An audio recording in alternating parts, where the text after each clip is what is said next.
श्री श्री सत्य सनातन में स्वागत अभिनंदन। आज हम आत्मा को ऊर्जावान कैसे बनाएं इस पर विचार करेंगे।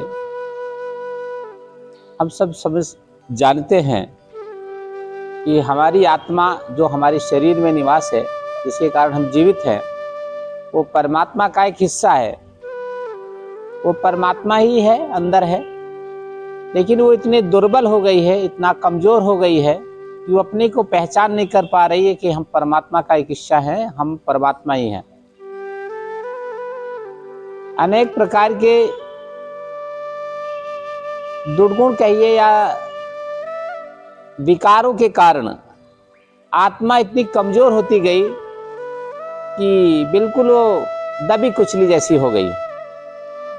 वो कभी परमात्मा को याद नहीं कर पाती। इस आत्मा इतना विकार हो गया शरीर में, हमारी सोच में, हमारे जीवन शैली में, हमारी कामनाओं में, स्वार्थ में, लोभ में, मोह में, काम में। ये आत्मा बिल्कुल दबी कुचली हो जाए। जैसे कोई आदमी बिल्कुल बीमार हो जाए, टीबी ग्रस्त हो जाए, तो उसका शरीर कुछ करने योग्य नहीं होता।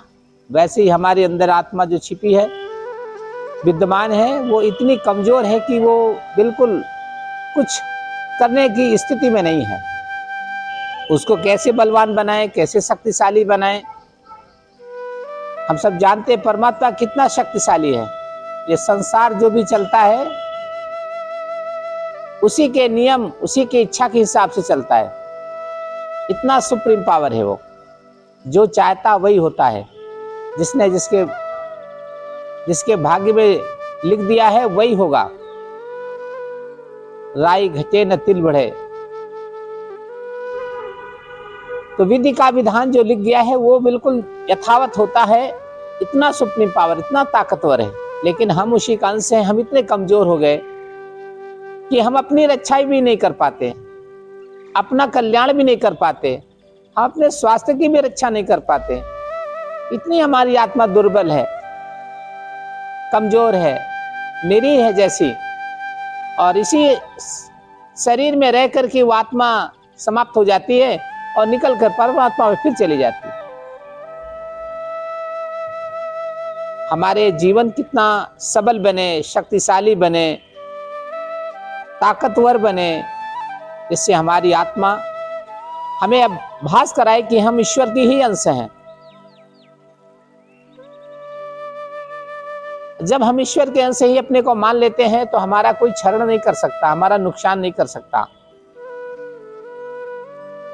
हमारे अंदर होने वाली घटनाओं को पहले ही मालूम हो जाती है कि ये होने वाला है, सजग रहो, क्योंकि ईश्वर तो सब जानता है ना। तो आपकी आत्मा भी सब जान जाएगी, क्योंकि दुर्बल है, कमजोर है, इसलिए वो जानती नहीं, तभी कुचली है, बीमार है वो अंदर से। उसको बलवान कैसे बनाएंगे, इसके लिए कैसे उपाय खोजें?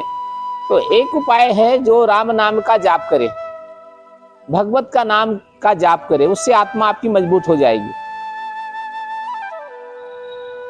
यज्ञ है, तपस्या है, व्रत है, पाठ है, पूजा है, इससे आत्मा तृप्त होती है। और सत्य बोलने से आत्मा मजबूत होती है, ताकत आती है। हमेशा सत्य, कितनी भी मुसीबत आए, लेकिन हम सत्य का साथ नहीं छोड़ेंगे, तब आत्मा आपकी बलवान हो जाएगी। और जब आत्मा आपकी बलवान हो जाएगी, आपकी शक्तिशाली हो जाएगी, तो आप परमात्मा ही बन जाएंगे एक तरह से। आप कोई भी काम करेंगे वो काम सफल हो जाएगा, कोई भी निर्णय लेंगे वो निर्णय सफल होगा। और जब चाहेंगे, जैसा चाहेंगे, वैसे ही आपका काम बनता दिखाई देगा। उसको निरंतर अभ्यास की आवश्यकता है।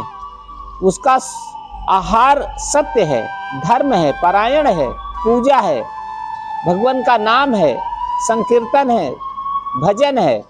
उससे वो आत्मा मजबूत होती है, ताकतवर होती है। आपके खिलाने से, कपड़ा पहनाने से, अनेक प्रकार के भोगों के उपयोग करने से नहीं आत्मा थकती, वो और कमजोर हो जाती है, सिकुड़ती जाती है अंदर से। जैसे आदमी कहते हैं किडनी सिकुड़ गई इनकी, अब इनका फंक्शन नहीं हो सकता है, वैसे आत्मा सिकुड़ गई, बिल्कुल छोटी हो गई। वो आत्मा को विशाल बना दीजिए कि सब कुछ आत्मा के प्रकाश में होने लगे, सब कुछ उसके संज्ञान में होने लगे, बुद्धि और मन उसी के अधीन हो जाए। वो जो निर्णय करे वही करिए आप काम। आपका मन अभी जो करता है वो करते हैं। और आपकी बुद्धि जो बताती है वो उधर चले जाते हैं, लेकिन आत्मा नहीं बताती है। आत्मा कमजोर है, दुर्बल है। इसीलिए अपनी आत्मा को सबल बनाने के लिए परमात्मा से प्रार्थना करें कि हे भगवान, मेरे स्वभाव में, मेरी वृत्ति में भगवत भक्ति आ जाए, मैं सत्य की ओर चलूं, मैं धर्म परायण बन जाऊं, मैं आपका नाम ना भूलूं। आप जैसे चल के आए हैं तो भगवान का नाम भूल गए होंगे। हमेशा निरंतर उनका नाम जाप करते रहिए, अंदर से काम भी करते रहिए, बातें भी करते रहिए, जाप भी करते रहिए। इस प्रकार का लगन जब आपके जीवन में उतर आएगा तो आत्मा आपका स्वाभाविक ताकतवर बन जाएगी, शक्तिशाली बन जाएगी, और आपका जीवन कल्याण हो जाएगा और आपको परमात्मा मिल जाएंगे। परमात्मा कहीं ऐसे घूमते हुए नहीं है, आपके अंदर ही आ जाएंगे। एक बार अपनी आत्मा को और मजबूत तो बनाइए, तो वाकई खुद विद्यमान होंगे, खुद बैठेंगे, खुद भाव पैदा होगा आपके अंदर। तो लगेगा कि हमारे चारों ओर तो सामान्य दृष्टि नहीं देख पाएगी, लेकिन आपकी दृष्टि, आपकी आत्मदृष्टि देख लेगी कि परमात्मा कहाँ है। परमात्मा का मिलने का मतलब है आपके जीव का कल्याण हो जाना, आपका जीवन सार्थक हो जाए, आपका जो देह है ये पवित्र हो जाएगी।